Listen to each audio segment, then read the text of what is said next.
আসসালামু আলাইকুম। জাতীয় বিষয়াবলী ও সাধারণ জ্ঞানের মানে বাংলাদেশে কিছু কমন টপিকস আছে যেগুলো কখনো পরিবর্তন হয় না, মানে অপরিবর্তনশীল।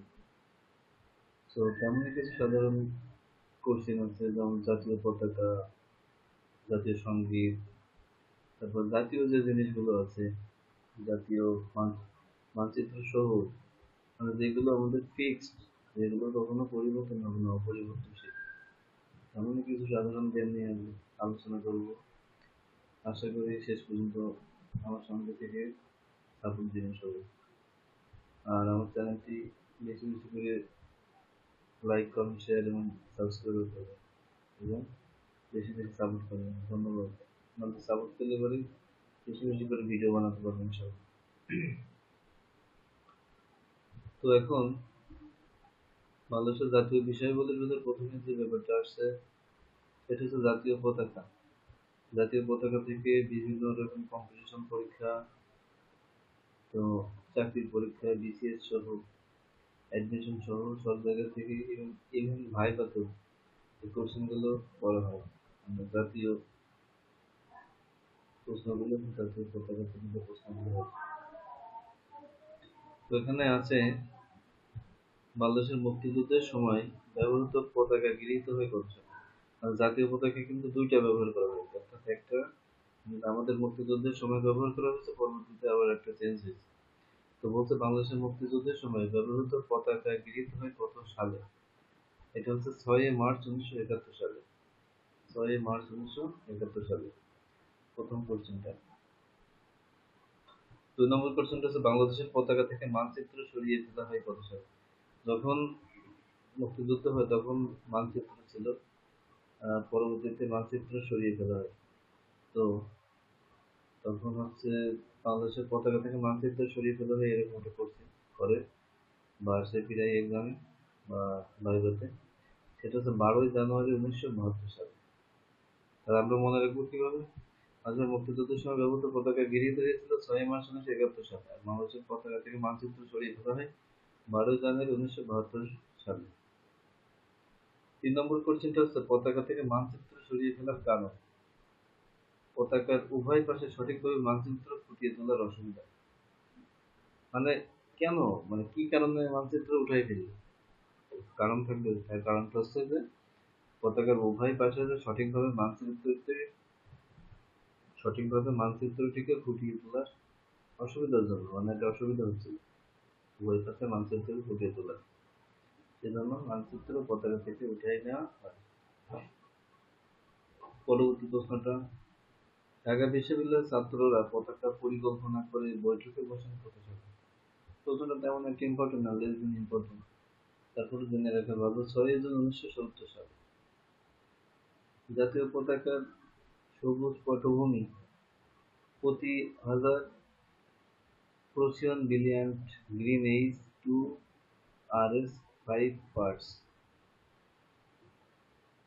জাতীয় পতাকার সবুজ পটভূমি, এটা হচ্ছে প্রতি হাজারে প্রোসিয়ন বিলিয়ন্ট গ্রিন এইচ টু আর এস 50 পার্টস। এটা খুব কঠিন একটা প্রশ্ন, সুবিধার জন্য রাখতে হবে। তারপরে বলছে জাতীয় পতাকার লাল বৃত্তের অংশে প্রতি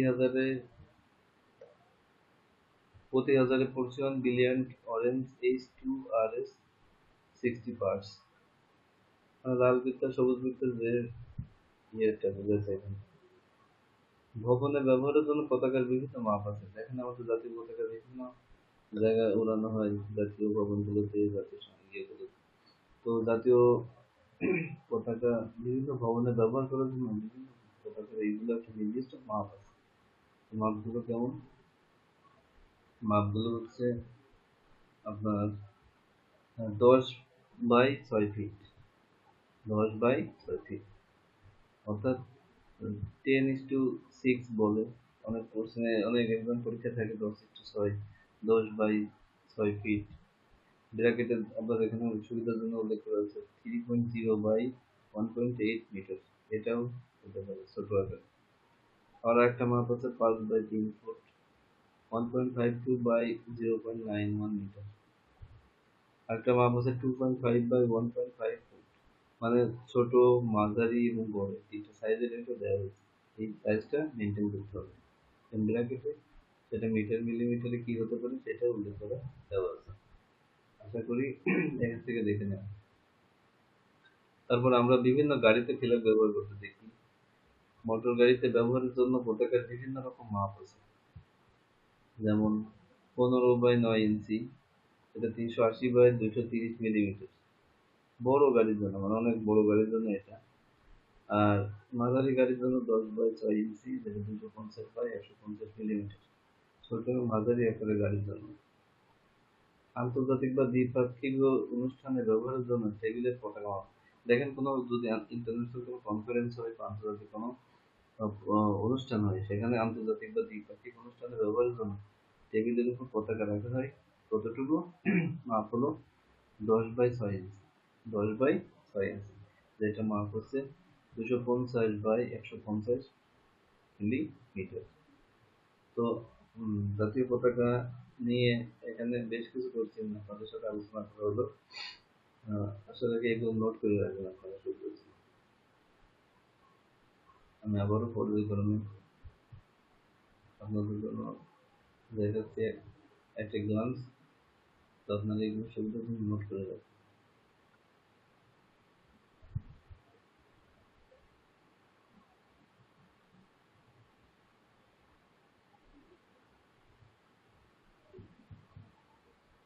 আমি স্ক্রল করে উপরের দিকে যাচ্ছি, এগুলো সবাই পারলে হ্যান্ড নোট কাছে থাকবে, নোট করে রাখবেন, খুবই ইম্পর্টেন্ট। মানে এগুলো কখনোই চেঞ্জ হবে না, এগুলো জেনে রাখলে আপনার সাধারণ জ্ঞানের বেসিকটা অনেক স্ট্রং হবে। যেহেতু জাতীয় জিনিস, জাতীয় পতাকা অনেক কষ্টের মধ্য দিয়ে আমাদের জাতীয় পতাকা অর্জন করেছে, স্বাধীনতা জাতীয় পতাকা।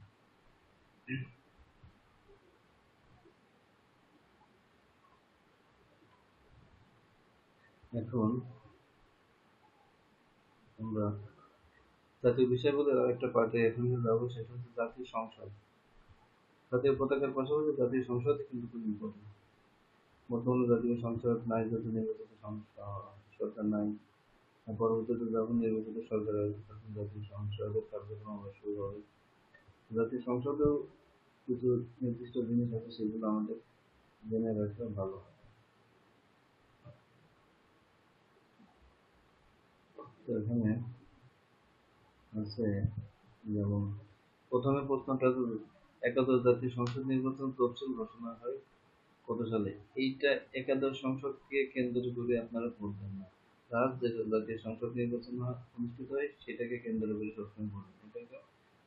এটাকে কারণ রিসেন্ট যখন আপনারা যে কম্পিটিশনে যাবেন বা যে যে বছরে বা যে সময়ে এটা ঘটে, সেটা একাদশ, দ্বাদশ, ত্রয়োদশ, এগুলো এইভাবে সিস্টেম করে পড়বেন যে কত তারিখে এটা ঘোষণা করা হয়েছে, তার তফসিল ঘোষণা করা হয়েছে। এটা জাস্ট একটা কোটি কোশ্চেন এরকম দেওয়া হয়েছে। তারপরে এখানে 11তম জাতীয় সংসদ নির্বাচন নিয়ে বলা হয়েছে আপনারা তখন ওই সময় আপনাদের যে তফসিলটা ঘোষণা করা হবে আপনাদের কম্পিটিশন পরীক্ষার আগ মুহূর্তে বা ঘোষণা করা হয়েছে, সেটা নিয়ে আপনারা ইন ডিটেলস এখানে ইয়ে করবেন, নোট করে রাখবেন জাতীয় সংসদ ভবন। তো এখানে জাতীয় সংসদ ভবনের কিছু কোশ্চেন আছে। জাতীয় সংসদ ভবন ছাদ ও দেওয়ালের স্ট্রাকচারাল ডিজাইনার করেন কি? হ্যারি পাম ব্লু, হ্যারি পাম ব্লু। তারপরে সংসদ এলাকায় আয়তন কত? জাতীয় সংসদ ভবন এলাকার আয়তন হচ্ছে 208 একর, 208 একর। ভবনের দেওয়ালের ব্যাস হচ্ছে 12 থেকে 24 ইঞ্চি, 12 থেকে 24 ইঞ্চি। বিশেষ অতিথিদের জন্য আসন রাখা হয়েছে কতটি? 56টি। জাতীয় সংসদের যে ভবনের ভিতর বিশেষ অতিথিদের জন্য আসন রাখা হয়েছে কতটি? 56টি। কর্মকর্তাদের আসন হচ্ছে কতটি? 41। সর্বমোট আসন হচ্ছে 16,361টি, মানে টোটাল আসন ক্যাপাসিটি হচ্ছে 16,361টি। তো জাতীয় ইয়ে থেকেও আপনারা এইভাবে এটা মনে রাখবেন, জাতীয় সংসদ ভবনের কিছু জিনিস এখান থেকে আপনারা মনে রাখবেন। তো আশা করি আপাতত আজকে এই ভিডিওর প্রত্যেকটা জাতীয় বিষয়াবলী পর্যায়ক্রমে যেগুলো পরিবর্তনশীল নয় সেগুলো পর্যায়ক্রমে আপনাদের ভিডিও দেওয়া হবে ইনশাআল্লাহ। সাথে থেকে লাইক সাপোর্ট এবং সাবস্ক্রাইব করে সাথে থাকবেন এবং বেশি বেশি সাপোর্ট করবেন। ধন্যবাদ সবাইকে।